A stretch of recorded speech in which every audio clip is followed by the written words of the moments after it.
Good morning, Anne. Good morning, James. And good morning, everybody. Hopefully you are all having a wonderful weekend or a wonderful week whenever it is that you are listening. So this morning we are all in for a treat. We have a special guest with us. Good morning, Amy. Good morning, everybody. Good morning. So, without further ado, I will hand it over to you, Anne. Okay. And you can take it from here. Right. I've been thinking over a few weeks now about the problems that many people have with debt.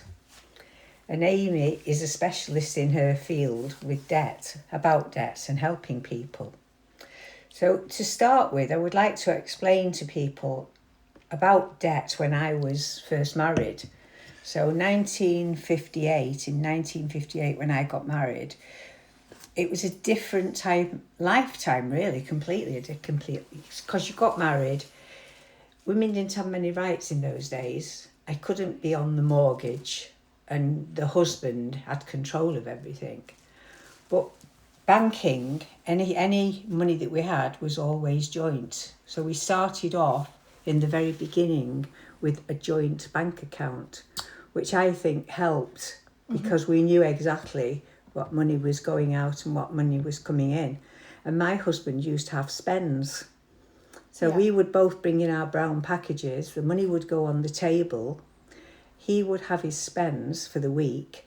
And that was all through our married life. He had spends. And then from that envelope, we had other envelopes. From the little brown envelope, we had other envelopes where the mortgage was put in, the electricity was put in, and every bill we had was put separately. So we knew exactly what we were spending because it was all cash.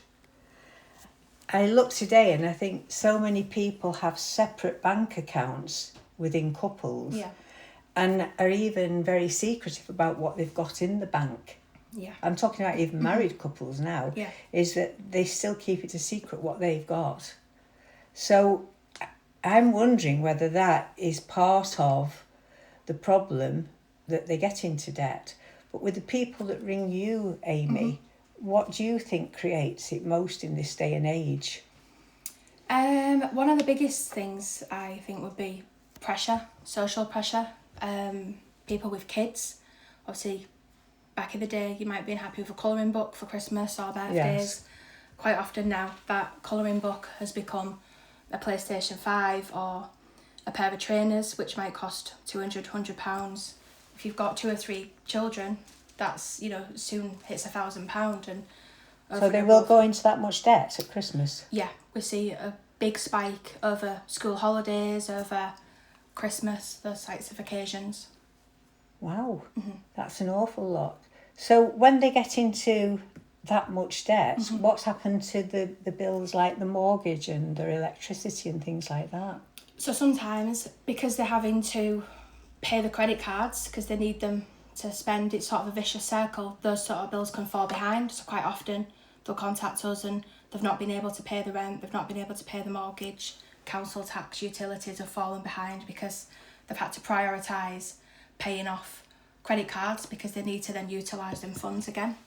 So do you find that people who pay by card, the tap system of paying by a card, do they know how much they're spending? I think it's definitely contributed because it's so easy to, go out shopping at the weekend and, you might spend £20 here, £10 there, £50 in the next shop, and it's just tap, tap. You don't physically see your cash going down in your purse or your wallet. I think it might get to the end of the day, end of the week, end of the month, and they don't realise how much they've actually spent when they're just contactless or clicking the phone to pay for things. I definitely think it contributes. And at what point does a bank interfere with that or try to deal with it? Does a bank ever take over, or do they just allow them to get into that much debt? So it depends really. So if they're just paying, clicking contactless, obviously the Apple Pay limits aren't really a thing anymore, only on certain devices. But obviously if it's a credit card with a limit and you're able to spend it, then it will just allow you to keep doing that. Obviously they're not aware of your bills have already been paid or anything, so it will just allow it to keep paying until they're at the limit. So in a way that could be planned, but with the banks they may prefer you to keep paying with those.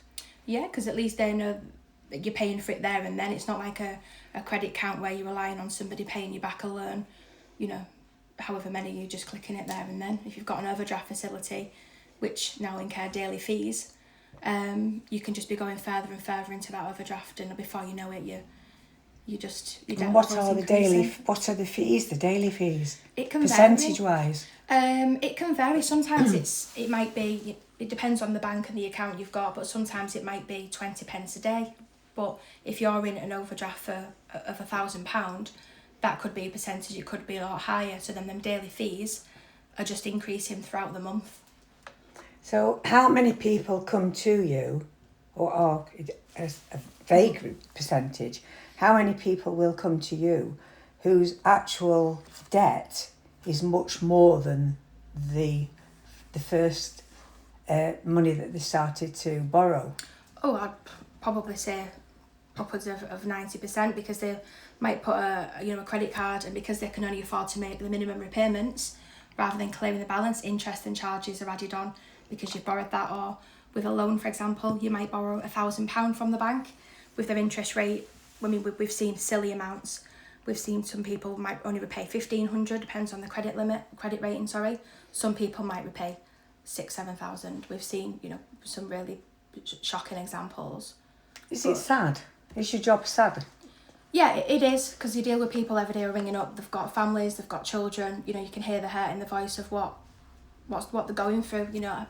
Every single day someone will say, "I'm not sleeping," losing sleepless nights. But it's also good, because at the end of it, when we're helping them, you hear that sigh of relief in the voice where they say, some of them will actually say, I slept last night for the first time, knowing I'm going to get some help. So it is really sad, because you see people really struggling, and we see that every day, unfortunately. Where do you think this should start? People learning about finances. How soon should this start? I mean, as early as possible. In school? I would say, primary school. Primary school. I can just speak for myself, but I remember, getting my pocket money when I was 5 years old. I'd have £5, and that's it for the week, and I would probably, Your mum and dad were rich then. £5. That was only if I behaved myself anyway, which wasn't always. But I think really early you should start, teaching people about money, value of money, and the problems that can come with debt and obtaining credit. Definitely as soon as possible. I don't think you should leave it until they get on, because a lot of people, what you'll find now is they get to 18 when they're allowed to start taking credit. They've got no education about it, and as soon as they hit 18, they know they can apply for credit cards, they can apply for loans, and that's when they start. And that's often, when they're in an entry-level job, they're still living at home with no responsibilities, and then it's just that cycle from there. So how do you, if I came to you and I was in debt for £10,000, which is a possibility, isn't it? Yeah. Maybe a lot more than that, some people. So I'm in debt for £10,000. What advice would you be giving me? So we every case is different, because everyone has different circumstances. Some people have assets that, there's quite a lot that goes into an assessment. But we would find out what you can afford to repay back. A little bit of fact finding about information, how the debt's accrued, what sort of debts you're dealing with, your situation. And then there's 5 or 6 different options that people can look at for debt help. It's not just a one solution or a one size fits all. So there's 5 or 6 different solutions. So you'll go for a full assessment, lay out all the options, and establish which routes are possible for you. Would you say what percentage of people can you help? I'd say it's a really large percentage. I probably want to say upwards of 90%. There's only a few customers who fall within quite a small bracket, where we would maybe have to refer them to somewhere of a little bit more specific. So like people who have businesses, who have large corporations with debt and things like that, that wouldn't be our area of expertise. So we would direct them elsewhere. But I'd say it's upwards of 90-95% of people we can signpost as to what sort of solutions are available for them. And they shouldn't be ashamed, should they, to come and ask for help? No, definitely not. People often say, I didn't realise there was help out there, or the amount of times we hear, I wish I'd have done it sooner, it's really how we hear that all the time. Because people often think, I'm stuck, I'm just going to try and bumble through, and then when they seek help, as I said, you just hear that side, because they realise there is actually help out there. And within their means as well of how much they can afford. Yeah, so all the debt solutions that are out there at the minute are all based on the affordability. Obviously, unlike sometimes the credit applications where you can take a loan out for £50,000, they don't necessarily assess if you can afford to repay that back. But with a debt solution, it's all in line with what's affordable for So the customer. it's debt solution, which is the answer really, is debt solution. Yeah. Not just giving somebody more money and more money and more money. No. So often they've already done that and they come to us because they might have obtained a loan to pay off a different loan, but then the interest and overall debt level's gone up, repayments have gone up, and then that's when they start to struggle. And you say corporations, so you have big corporations who this happens to as well. Yeah. So there's so I deal with personal, which is people, Yes. day-to-day people, but we do often have inquiries from business owners and say, oh, this is my business in this situation, a director of a company, my company owes this and it's not doing well. But as I said, that is a separate corporate Yes. solution that they would need to look at. But we do often get inquiries saying, can you signpost me in the right direction, because this is my situation. So that then includes people's jobs and everything. So it's not just money, is it? No. It's lives, Yeah. it's people's lives. Mm-hmm. Obviously you are in a partnership, but if you say I came to you as a young couple, I've not lived together with my partner or anything, I'm coming to you, I'm getting married, I'm really excited, and I said to you, can you give me some advice on how to ensure that I can pay my mortgage and everything? Yeah. What would you suggest? Just pretty much what you said about when you were married. Yes. Get yourself, either if you're not, you don't want a completely joint account, have a shared account where you can add up at the start of the month the household bills, mortgage, rent bills, etc. Food shop is going to come up to £1,000. I'll put 500 in, you put 500 in. That all the bills will come out of that account, so everything's covered, and then you can see in your own bank account what you've got left to pay. Or, as I said, put everything in the joint and you can clearly see what So it's what's trust. going out. Yeah. So in a lot of cases, maybe people get into debt because they don't trust. Yeah. And don't trust what the other one is spending. Yeah, we do see that. Yeah. that. We say at the start, a lot of people, partners don't often know about the other person's debts and things. That is quite common as well. I remember speaking to somebody quite a long time ago now, and she dealt with children in marriages and as to split up, partnerships as to split up, and she was dealing with the children and what was fair for the children, who the children were going to live with. And it was amazing when she talked about it, how one partner didn't even know about buying clothes for the child. Yeah. And so it wasn't fair because the mother was buying clothes, maybe too many, like you said about Christmas. But even that, children can make debt as well within families, can't they? Yeah. Because when you're working out, if you're working out a debt, do you then have to think of what those children need as well? Or is that in another area? So we will, when we're completing the income and expenditure to establish what's affordable, we always make allowances for things, because obviously with the plans that we're looking at, we need to make sure it's going to be realistic for the customer. So we'll make sure there's allowances for clothing, for gifts, Christmases and celebrations and things like that. There is allowances that they'll put aside for things like that. So even like prescriptions and things that might not pop up every month, MOTs. So we make sure that everything's covered, and then what's affordable after that. So yeah, things like that are factored in. I wouldn't have even thought of that. Thought of, like prescriptions. Yeah. So there's hidden costs, isn't there, really, that we don't ever think about when we're working out our finances. Yeah. And getting a mortgage, I was speaking this to you about getting a mortgage a while ago, and I was surprised that people go through many channels getting mortgages. Yes, it's simpler than we think, isn't it, to get a mortgage? I think you were saying that you can just get your assessments done, and that yourself, you don't have to go through somebody for them to arrange it all and pay them.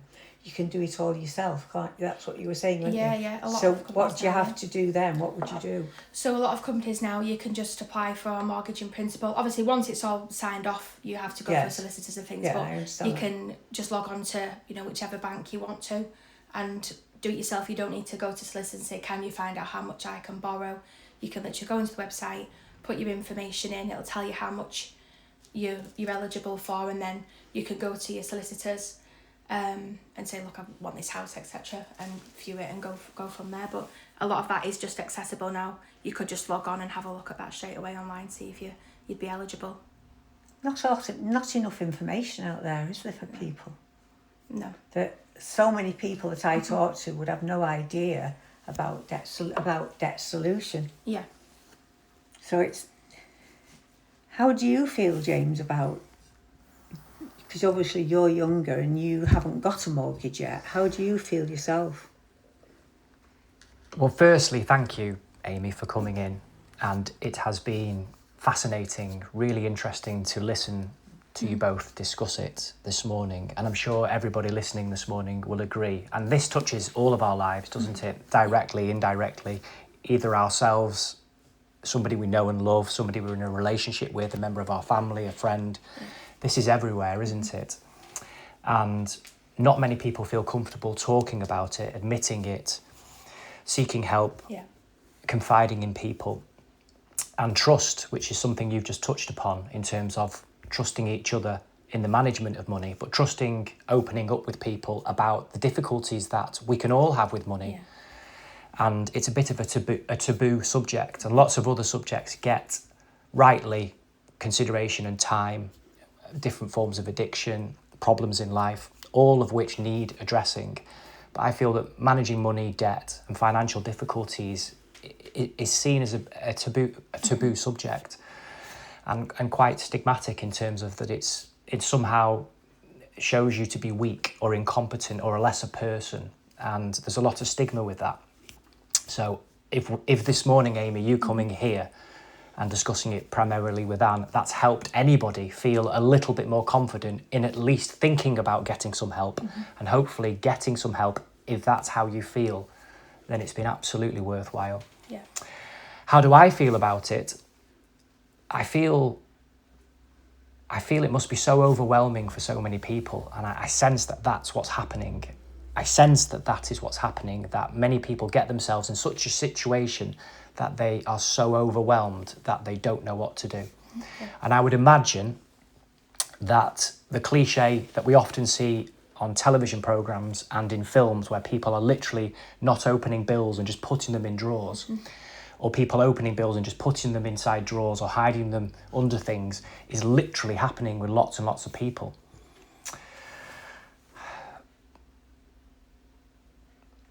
I feel maybe to go over what you two have discussed already this morning, may be worthwhile going over it again.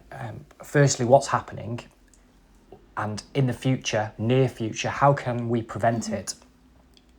And then ultimately, where can we signpost people to get help this morning? And if there were 1, 2, 3 easy steps that people could make, what steps could they take today, tomorrow, that starts the process of them at least helping themselves?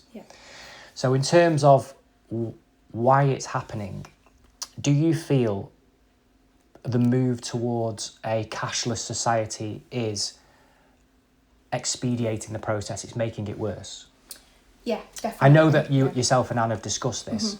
Why I bring it up again, and I apologise, I've just cut over you there, Amy, is I'm aware, I can't remember of the review exactly, but a review body has given information or some guidance back to the government this week, I think, saying you need to slow down with the cashless society push, and that for many people, millions of people, cash is an essential part of their management strategy to do with money for a myriad of reasons, but ultimately to deal with debt and people that are vulnerable, and that people that maybe have some form of I don't know what it would be in terms of the specifics, but some form of difficulty in life that means that cash makes that easier for them.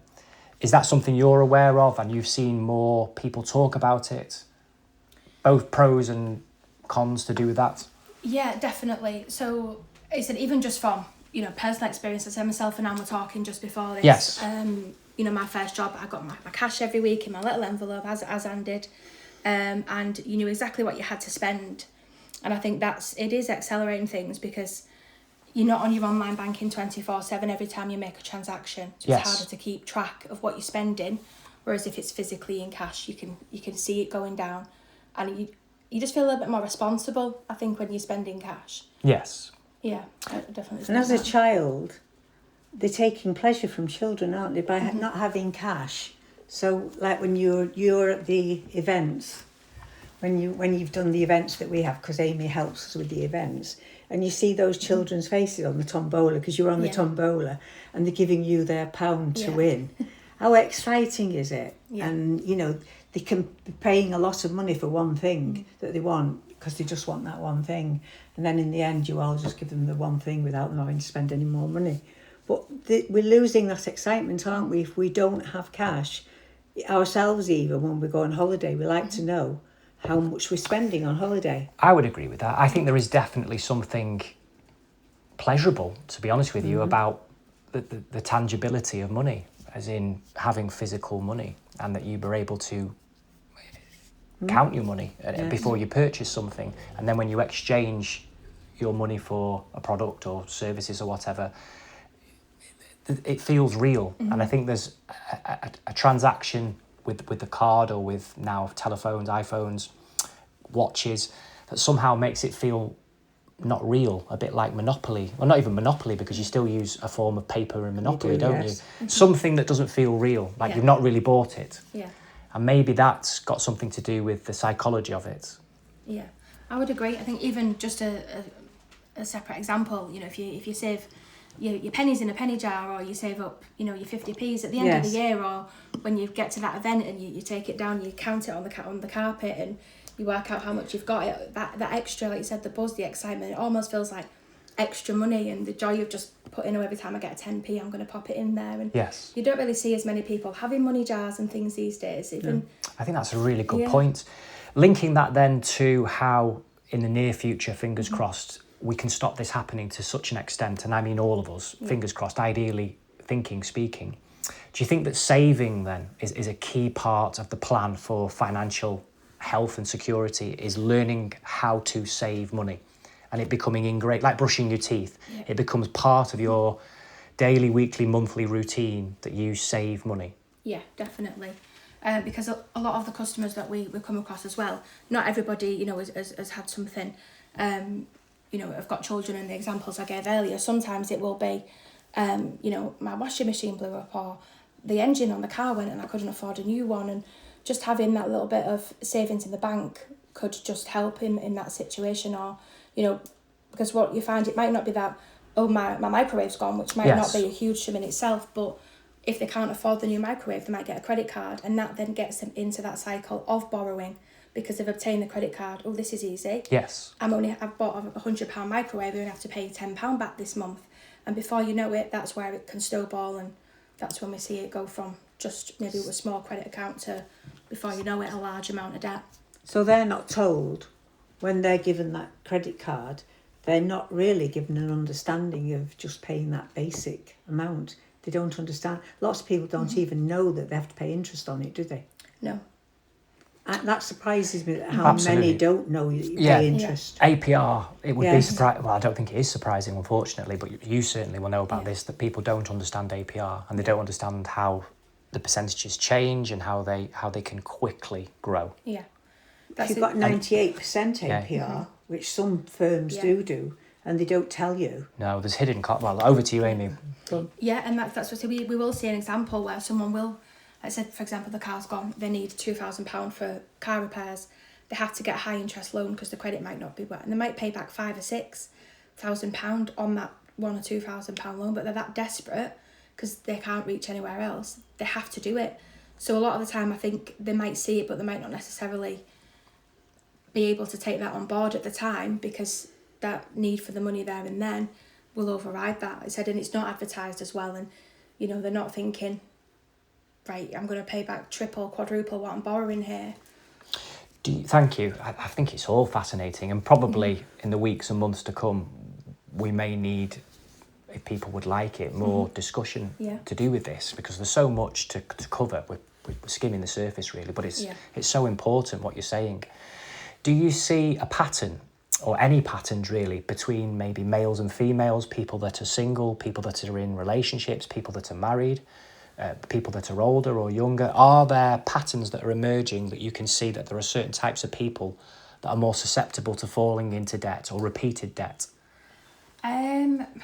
Honestly, no. It starts. We are seeing a lot more younger people coming on board now with higher debt levels at a younger age, but we'd literally have a complete different, people who come to us. Sometimes it is somebody who's 20 and find themselves in a small amount of debt, or it can be, we have customers who are late 70s, 80s who approach us and we're struggling. So it is really varied. Obviously families is a big one. But other than that, it literally doesn't discriminate, unfortunately. It is across the board. Yeah. I find it sad. I find it really sad. But what I do find more sad than anything is that parents think that by getting themselves into debt for their children at Christmas, that they're being a good parent to that child, when in actual fact they're not teaching the child anything, but they want the child to love them. Yeah. Whereas that child with one thing may be really, really happy with just one thing. Yeah. That's what, if when I was growing up and somebody said to me, what do you want for Christmas? You were only allowed one thing. Yeah. And you got that one thing. But when you got it, it was so wonderful. Yeah. Less is more. Less is absolutely more. Yeah. 100% more. In everything, isn't it? Yeah. In everything in life, less is more. If we have gourmet food every evening, we'll never appreciate it. I understand, yeah, I do. But if we had, like ourselves, the three of us here, if we had gourmet food every evening, we'd be thinking to ourselves, oh, please give me beans on toast or cheese on toast. Yeah. That's the other way around. Because we're not used to it, we would want the opposite, wouldn't we? Like you go on holiday and you come back, the first thing you do is put your toast under. Yeah. Yeah. Because we're not used to that excess. Whereas we're teaching children excess first. Yes. Not last. Excess would be a treat. Yes. So yeah. There's so much, isn't there? There's so much to cover. Yeah. To round up then, because we are coming towards the end of this morning's podcast, if anybody's listening this morning and they feel that this relates to them, and I feel it relates to us all, to be honest with you, but some people it may be really striking home a little bit more. What would you say are the maybe 1, 2 or 3 really immediate steps that they could take that would start them on a path to being helped in some way, or at least make them feel better, or anything that would be an improvement? Right, okay. So there's a couple of things really. Obviously getting help if you're in a position where you're really struggling, and just know there is help out there and it's really accessible. People think it's difficult or it's going to be really, really hard to access. It isn't. There's websites online. Money Helper is a good one. Step Change, they're all charities. They'll give you all the options. So Money Helper and Step Change. Yeah, Money Helper and Step Change. And they're both accessible online. Yeah. So you would search for those. Yeah, literally just look onto Google and it comes up with the number. Just pop onto their website, just so it'll give you a little bit of information. The contact details are there. Okay. If you're sort of not looking at solutions, I think just basic tips. If someone maybe isn't struggling but is looking for maybe tips of how to avoid it, or starting to struggle and wants a little bit of help. I mean, I do this personally every single month. Just complete a quick income and expenditure myself, so I know what I've got coming in, what I've got to pay out bills wise, and what's left over, and just stick to that, so you know exactly where you are within the month. Brilliant. So if somebody would like to ring in, or send comments, Amy will. You have already said, haven't you? Yeah. She will answer the questions if anybody's got any. Absolutely, yes. That's wonderful. So if you do have any specific questions for Amy, please send them in, and we can arrange in the coming months another Sunday morning that you can come and maybe answer those questions. Yeah. I think we're going to have to finish it there. As always, it's gone super quick. It has. And I am sure all of you listening will agree. Thank you, Amy, for coming and giving your time You're welcome. and sharing your wisdom and support and passion for helping people. It's so important, and you've done a really good job. Thank you. Genuinely, thank you. Thank you. Okay, well, have a wonderful weekend, everybody, or a wonderful week, and we look forward to being with you and speaking with you again next Sunday. Goodbye, everybody. Perfect. Thank Bye-bye, you. bye-bye. Bye.